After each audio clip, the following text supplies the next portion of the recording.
Estamos en septiembre, el mes de la diversidad, y se vienen desarrollando una serie de actividades que finalizarán el viernes 30 con la tradicional marcha por la avenida 18 de julio. No será la única, la de Montevideo. Es interesante hablar de diversos temas. ¿Hacia dónde están apuntando las políticas públicas en materia de diversidad? ¿Qué pasa con el trabajo? ¿Qué pasa con la educación? ¿Hacia dónde debe ir la educación también? Pensando en los más chicos de nuestro país, ¿qué pasa con la violencia? ¿Qué pasa con la discriminación? De todos estos temas estaremos hablando esta noche. Bienvenidas, bienvenidos. Así comienza Lado B.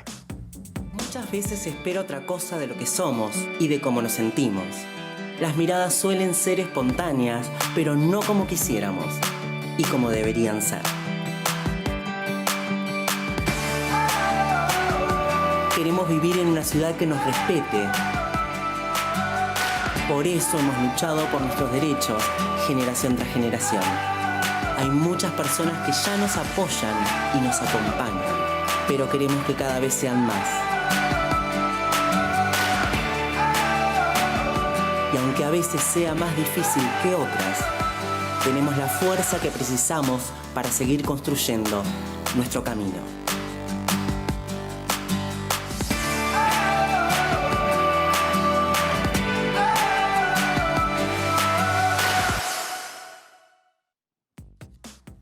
Y de todos estos temas estaremos hablando esta noche aquí en Lado B en vivo en la pantalla de TV Ciudad con Sergio Miranda, que es el director de la Secretaría de Diversidad de la Intendencia de Montevideo. Sergio, es un gusto recibirte. Bienvenido a Lado B. ¿Cómo estás? Muy bien, muchas gracias por la invitación. Un placer estar acá. Bueno, un poco lo decía en la introducción, septiembre es el mes de la diversidad, pero ustedes vienen trabajando todo el año. En realidad, este mes supongo que sirve para darle visibilidad a determinados aspectos. ¿Cómo lo encaran este año? Así mismo es. Este año tiene una particularidad extra, digamos, porque en este año se cumplieron los 30 años de la primera concentración por los derechos de las personas LGBT.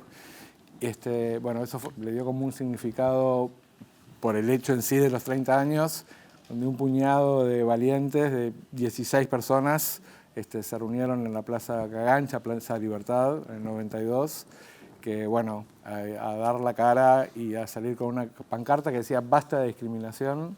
Eso fue como la primera medida y bueno, marcó un antes y un después, ¿no? De ahí a hoy, el próximo viernes, celebramos, como todos los últimos viernes de cada mes en septiembre, la Marcha por la Diversidad. Este año va a ser la primera marcha post-pandemia. Nosotros estamos acompañando a la coordinadora de la marcha en toda la logística de la misma, porque se espera una marcha muy multitudinaria, muy por encima de las 120.000 personas que acompañaron las últimas, ¿no? Digo, 16 personas, 30 años después, más de 120.000, quizás 150.000. Bueno, hay mucho para hablar ahí. Hoy estás ocupando un cargo que te permite poder planificar y desarrollar distintas políticas públicas, ¿no? ¿Hacia dónde van esas políticas? ¿Cuál es el foco que está puesto? ¿Dónde está puesto el foco hoy? Nosotros ingresamos en plena pandemia, en el momento más duro de la pandemia, además con esos meses de Montevideo en rojo, y donde la población LGBT, particularmente la población de personas trans, que ya venían vulneradas de antes, como en muchos casos la pandemia lo que hizo fue poner en evidencia vulnerabilidades que ya existían y que se recrudecieron. Entonces atacamos muy fuertemente el tema de salud y trabajo, porque en el caso de personas trans, sobre todo a nivel de trabajo sexual y trabajo sexual en calle, además, con la pandemia fue literalmente una llave de luz que se apagó.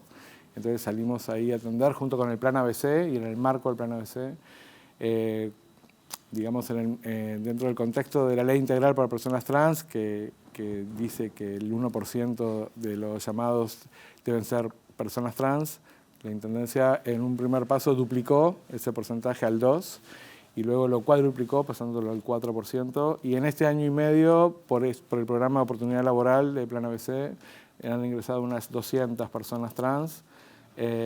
Además de un programa estratégico de capacitación que desarrollamos desde la Secretaría de Capacitación Laboral para personas trans y personas no binarias, que se viene realizando hasta ahora y de donde surgieron, es un programa que está desarrollado en 3 niveles y que después del tercer nivel surgieron 10 proyectos de autogestión y de emprendimientos que la Intendencia va a acompañar en asesoramiento técnico, logística y quizás también, no quizás, pero algunos de ellos quizás acompañando también económicamente. ¿Qué pasa en materia de salud, por ejemplo? En salud, lo primero que hicimos fue continuar un proceso que ya se había iniciado anteriormente, pero ampliado y desarrollado a personal médico y no médico de todas las policlínicas, sobre todo en atención a personas trans, ampliándolo porque en general cuando hablamos de personas trans nos imaginamos personas adultas y nos enfocamos en ese punto y también en desarrollar, como decías en la presentación, también el tema de atención a infancias y adolescencias, porque bueno, es notorio el incremento exponencial, te diría, de infancias y adolescencias personas que cada vez más jóvenes se manifiestan sus identidades no binarias o trans y bueno, y en esto nos pusimos a trabajar y junto con la División Salud, en acuerdo con la Universidad de la República, bueno, en capacitación también y en un programa que se va a estar iniciando, hemos trabajado todo el año y se pondrá en práctica antes de fin de año. Ahora, es interesante eso, Sergio, porque en realidad cuando hablamos de diversidad, por lo general lo hacemos desde una perspectiva adulta, sí, ¿no? Sí. Y capaz que perdemos el foco en las infancias, Sí. En la adolescencia y en la vejez también, Exactamente. ¿No? En general hay como un imaginario que lo LGBT tiene entre 20 y 40 años, ¿no? Es como que antes no existe y a los 40 desaparece, cuando obviamente no es así. Señalaba primero la infancia y la adolescencia porque es un tema que desde hace un tiempo se viene hablando y se habla cada vez más, por suerte. Y de lo que todavía no se habla mucho es de la vejez LGBT, lo que es bastante curioso, viviendo en una sociedad envejecida como vivimos, que no es un tema del que no se habla como si no existiera y nosotros siempre digo y decimos que el primer paso es hablar de los temas, ¿no? Ponerlos sobre la mesa y bueno, hay particularidades, algunas cuestiones no son excluyentes de la población LGBT, sí hay particularidades que tienen que ver con lo social, lo afectivo, el vínculo entre pares, que eso en la vejez puede dificultarse mucho, los cuidados. Y bueno, estamos empezando a trabajar también en acuerdo con la Universidad de la República y con el Fondo de Población de Naciones Unidas, también ese tema. Ahora, de todo esto, ¿no? ¿Qué rol debe jugar la educación, ¿no? Hablo de las escuelas, los liceos, los medios de comunicación, las familias, los hogares, en ese sentido. Total, el rol fundamental. Incluso en la educación, no solamente, por supuesto, a nivel de la educación desde la primera infancia, te diría, y a lo largo de toda la trayectoria de formación de una persona, y también en la formación de profesionales, en la formación de docentes, en la formación de profesionales de la medicina, de la psicología. Nosotros en la Secretaría recibimos consultas profesionales que surgen en consulta, situaciones que dicen necesito orientación sobre este tema, por ejemplo, en adolescencia trans o en personas no binarias o en atención a mujeres lesbianas, que es un tema, nosotros hicimos el año pasado, el tema de la visibilidad de mujeres lesbianas era una cuestión que nosotros queríamos poner en agenda, lo hicimos el año pasado y lo continuamos con un informe que hicimos también con la Universidad de la República y Naciones Unidas, y una de las cuestiones era todo lo que sucedía en la atención médica de mujeres lesbianas, por ejemplo, donde es una instancia donde hicimos una encuesta donde se vio reflejado muy fuertemente que muchas veces es una situación violenta institucionalmente, ¿no? Y bueno, y ahí nos dimos cuenta, en realidad corroboramos algo que ya nos estaba llegando, de que era un tema a trabajar y bueno, y en eso estamos. O sea que la formación es en todos los aspectos, la familia fundamental, la primera contención, el amor, el afecto, eso es todo, ¿no? El trabajo en familias, hoy en día uno ve el spot que hizo la Intendencia por el mes de la diversidad y vemos jóvenes manifestándose libremente en la calle y eso convive también hoy en día adolescentes, y personas muy jóvenes siguen siendo expulsadas de sus hogares. ¿Eso pasa hoy en día todavía? Sí, claro que sí. Sí, en Montevideo y en el interior también. El ambiente laboral, hablando de población adulta, el ámbito del trabajo hoy en día manifestarse libremente en un ámbito laboral, público y privado, no es moneda corriente. Puede sonar un poco como distópico, pero es una realidad. La discriminación a nivel laboral sigue existiendo. El acceso al trabajo, en caso de población trans, es clarísimo. ¿Se ha mejorado? Sí. ¿Se ha trabajado? Sí. Hay mucho por trabajar aún. Y también en un contexto que es mundial y que por lo tanto Uruguay no está exento, que son los rebrotes y el retorno, no sé si retorno, sino como el rebrote del odio, ¿no? Manifestaciones de violencia, discriminación. Y Uruguay no está exento de eso, lamentablemente, incluso de parte de figuras públicas, políticos, comunicadores, que hacen manifestaciones públicas que retroceden y hacen mucho daño.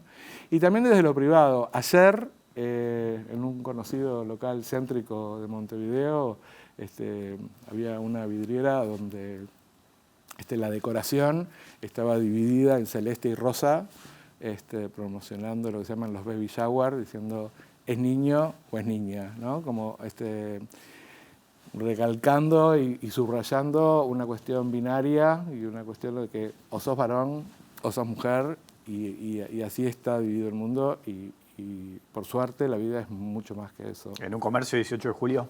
¿Eso? Un comercio del centro, sí. Ajá. ¿Y eso se sigue viendo o es un caso excepcional ese?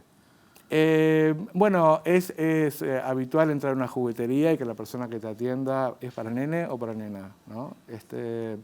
Eso son cambios culturales. O sea, a ver, quiero también un poco verlo en su verdadera dimensión. Son cambios culturales, no son de un día para el otro. Nosotros estamos trabajando en eso en la Intendencia hace 20 años. Claro, porque ahí tocas un tema importante que es los desafíos que se tienen, ¿no?, en materia de políticas de diversidad, políticas públicas. Porque, por ejemplo, estoy pensando, claro, en la comunidad no binaria, ¿no? Que, por ejemplo, plantean ciertas reivindicaciones, el tema del género, el sexo, y pienso, por ejemplo, que es un desafío para el Estado. La Intendencia sé que lo hace, pero hoy en las planillas del Estado, cuando uno llena un formulario, el sexo es femenino, masculino, y no está la posibilidad de género, en realidad. Exactamente. Eso pasa hoy. Sí, absolutamente. Las personas no binarias, su primer reclamo es a existir, ¿no? A ser reconocidas por el Estado, que no lo son. Nosotros en la Intendencia, uno de los primeros trabajos que hicimos fue en esto de los formularios y las inscripciones. Bueno, es ampliar a... se hizo en pasos. Un primer paso, antes era sexo masculino y femenino, lo cambiamos por género, empezando por ahí, incluyendo las identidades trans, hombre trans, mujer trans, e incorporamos ahora identidades no binarias y otras identidades también. Bueno, son pasos que son muy importantes, son muy trascendentes, y bueno, y ojalá que esto se replique, ¿no?, en todo el Estado. Mencionabas recién el antecedente, esos 30 años que se cumplen de la primera manifestación pública aquí en Uruguay. Si mirás esos 30 años, ¿cuánto hemos avanzado? Muchísimo. A nivel marco legislativo, por ejemplo, Uruguay es un país que es vanguardia, en América Latina es vanguardia, y a nivel internacional también. Eso es muy importante. Como te decía hoy, los cambios culturales no son los de los tiempos legislativos, pero los marcos legislativos son muy importantes, porque reconocen, porque protegen, porque reivindican, y porque es un marco también de contención, ¿no? Sucedió, bueno, con muchas leyes: adopción, reproducción asistida, unión concubinaria, matrimonio igualitario y la ley integral para personas trans, en esto que se llamó como la agenda de derechos, digamos. Y bueno, yo creo que ahora el próximo desafío es la atención a población no binaria. Es un cambio estructural de paradigma. Lo que sucede es que existe, que está, que es, que convivimos, y eso, digamos, no podemos hacer de cuenta que no pasa. Y además, sobre todo a nivel de... Yo antes de... Lo comento siempre, pero es bien significativo. Antes de entrar a trabajar acá en el equipo de la Intendencia de esta gestión, trabajaba en la educación pública, en la educación media, y era notorio el incremento de población, de jóvenes manifestando identidades que son no binarias, ¿no? Y bueno, y algunos centros educativos lo tratan muy bien, el tema, por ejemplo, el nombre social, el cambio en la lista, como el respeto a la persona, y en otros casos de expulsión, de no aceptación, bueno, eso, digamos, nos excede a nosotros, pero es de nuestra incumbencia, digamos, ¿no? Justamente, ¿no? ¿Qué pasa con la violencia y la discriminación en Uruguay? ¿Cuáles son los episodios más comunes de violencia y discriminación que tenemos? Como te decía hace un rato, y lamentablemente hay resurgimiento de manifestaciones de violencia, esta cuestión de violencias, ¿no? Nosotros en la Secretaría recibimos a diario ¿Denuncias? Sí, violencias de distinto tipo. Bueno, desde el propio hogar, en el ámbito laboral, vecinos y vecinas, el espacio público, la calle, el transporte, y bueno, que lamentablemente hay casos extremos, ¿no? De agresiones físicas y daño en la persona físico. Y después hay otros niveles de violencia que tienen que ver con el insulto, con la broma, con el empujón, con la cuestión, que eso cuando es moneda corriente y es habitual y es todos los días, es una mochila muy pesada que tiene repercusiones muy graves, ¿no? A nivel de la salud mental, a nivel de la vida social de la persona, de poder integrarse. Eso sigue pasando y repito, muchas veces esto está acompañado de expresiones o discursos desde personas públicas que la verdad que atrasan y hacen mucho daño, ¿no? Estoy hablando de senadores, senadoras, diputados, diputadas, comunicadores, futbolistas, gente de opinión pública conocida que a veces en un comentario, en un chiste o en una declaración en serio, no sé, una senadora que se refiere a la población trans como una especie, por ejemplo, ¿no? O decir que hacer una charla sobre infancia y adolescencia trans en la sede del Partido Colorado es una aberración. Esas declaraciones, lejos de aportar, aumentan el daño, ¿no? ¿Te preocupa que eso siga pasando en Uruguay o que aumenten ese tipo de episodios? Me preocupa, me avergüenza, me duele, no debería pasar. Porque hoy lo marcaste dentro de un fenómeno que se da a nivel mundial, que es el avance de la extrema derecha, que muchas veces va con ese discurso de odio. Sí. ¿Te preocupa que eso pueda darse más seguido acá en Uruguay? Ojalá que no, ojalá que no. No, yo creo que hay que estar siempre atento y bueno, y digamos, atento y en atención y en acción, ¿no? Digamos, a mí me parece no, estoy convencido de que hay cosas que no se pueden permitir. Y además también, en general, los colectivos y las personas, individualmente también, de la población LGBT, actúan como muy rápidamente, ¿no? En eso hay como, se da como natural y espontáneamente, de que en general ante una declaración o ante algún hecho discriminatorio, de exclusión, se actúa muy rápidamente y en general eso tiene una reacción. Y bueno, sí, hay que estar atentos. A ver, esto de los derechos y los marcos legislativos y qué sé yo, digamos, lo dice la sociología, ¿no? Que cuando surge la proclamación o la consagración de derechos consagrados, o la legitimación de derechos, mejor dicho, es como natural, entre comillas, que surjan movimientos antiderechos, ¿no? Lo que, bueno, digamos, ante ese movimiento es que hay que estar atento y ser cuidadoso, ¿no? Hablábamos recién de las denuncias que recibe la Secretaría. ¿Cuál es la respuesta que da en ese caso? Bueno, primero que nada es de mucha escucha. Lo primero es escuchar, ¿no? Y después, bueno, tiene que ver con derivaciones, con articulación dentro de la propia Intendencia y a veces también con el Gobierno Nacional. Y bueno, con cuestiones, no sé, a veces cuando tienen que ver con situación de calle o expulsión de hogares o qué sé yo, bueno, articular ahí con dispositivos. La propia Intendencia tiene, nosotros desde la Secretaría estamos trabajando para mejorar e incrementar el tema de la atención a ciudadanía en estos casos, que no tienen por qué ser casos extremos también, ¿no? A veces ante consultas o dudas, no sé, estoy pensando también, por ejemplo, en familias o entorno de personas, que esto ha surgido mucho, ¿no? Bueno, ¿cómo asumo, cómo acompaño, por ejemplo, si mi hijo, mi hija, mi hija está manifestándose o expresándose de cierta manera, bueno, cómo puedo acompañarlo, cómo puedo asesorarme? Ahí estamos trabajando con un equipo, en el propio equipo de la Secretaría, bueno, estamos teniendo personas que vienen de la psicología, de la sociología, del trabajo social. El propio equipo de la Secretaría tiene está compuesto por personas trans, por personas no binarias, y eso también es como parte del asunto, ¿no? ¿Cómo es el vínculo con el Gobierno Nacional, con el MIDES, por ejemplo? A ver, hay un diálogo, hemos articulado, sobre todo a través de todo el paraguas, digamos, del Plan ABC, hemos articulado mucho y se articula mucho aún. Y, por ejemplo, todo el tema de dispositivos, refugios, hay un diálogo, lo que pasa que, bueno, claro, hay incidencias y responsabilidades que, bueno, nosotros, por ejemplo, a veces recibimos algunas llamadas o consultas, por ejemplo, del interior y, bueno, nuestra injerencia es Montevideo, por ejemplo, ¿no? Uh-huh. Y a su vez el MIDES también, bueno, tiene su atención a nivel nacional, entonces, pues, un poco ahí como... siempre se puede mejorar y ojalá siempre fuera mejor, pero hay un diálogo, sí. Hay un diálogo. Te propongo una pequeña pausa, Sergio, y seguimos conversando. En un minutito ya sigue el lado B aquí en la pantalla de TV Ciudad.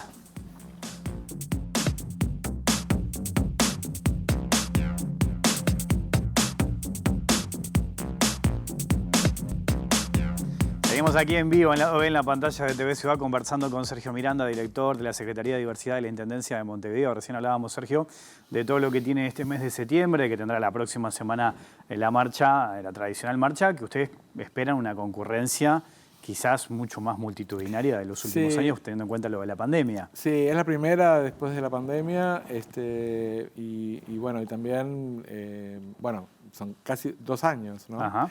Y bueno, creo que hay como mucha expectativa, mucha efervescencia de parte de la gente, muchas ganas de encontrarse. Y bueno, y también, bueno, primero que nada aclarar que la Marcha por la Diversidad es una iniciativa de la sociedad civil, de los colectivos que integran la coordinadora. La Intendencia lo que hace es acompañar, ¿no? Uh-huh. Acompañar en la logística. TV Ciudad la va a transmitir en vivo. Es un esfuerzo enorme que hace la Intendencia, de muy buen grado. Y estamos como en todas esas logísticas. La marcha es el 30, el viernes 30, a partir de las 19 horas, convocan desde Colonia y Río Negro, detrás de la Plaza del Entrevero. El recorrido va a ser por la Avenida Libertador, hacia la Plaza 1 de Mayo. Y el jueves 29 y el mismo viernes 30, más temprano, en la Plaza Cagancha, es lo que se llama la previa de la marcha, que es la feria con emprendimientos de personas LGBT, donde ahí también vamos a estar acompañando. La actividad, las actividades y el trabajo no se agota en septiembre, ¿no? ¿Qué se viene después, por ejemplo? Sí, bueno, en este sentido, a ver, el tema de diversidad, como lo es con género y con muchas otras, pero bueno, ahora hablando de diversidad, es transversal a toda la gestión, ¿no? Hoy, por ejemplo, la intendenta presentó la bienvenida, como se le llamó simbólicamente, a la primavera en el parque, en el Jardín Botánico. Y bueno, y ahí también hay como una...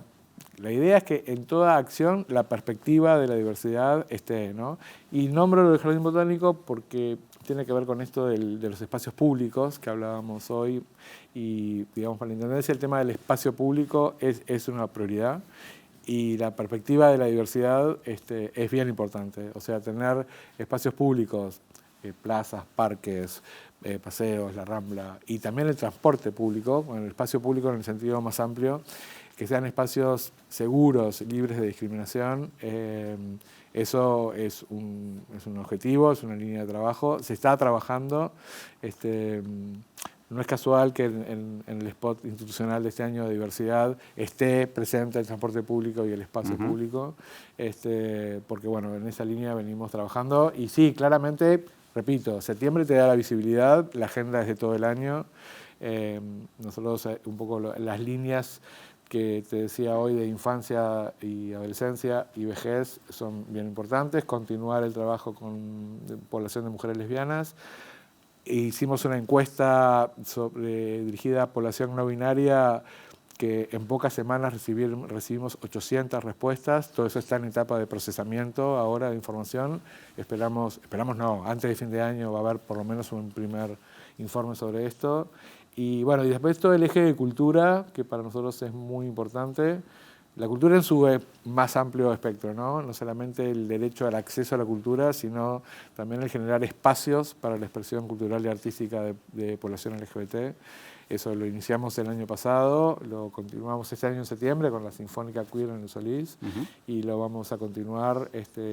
Pensamos hacer un llamado para proyectos artísticos con perspectiva LGBT para desarrollar en espacios públicos, que ojalá podamos llegar antes de fin de año. Sergio, te agradezco mucho tu tiempo y tu visita esta noche. Muchas gracias. Nosotros nos vamos, se vienen minutos a Letra Chica, volvemos mañana en vivo a las 20 horas. Que pasen bien, chau.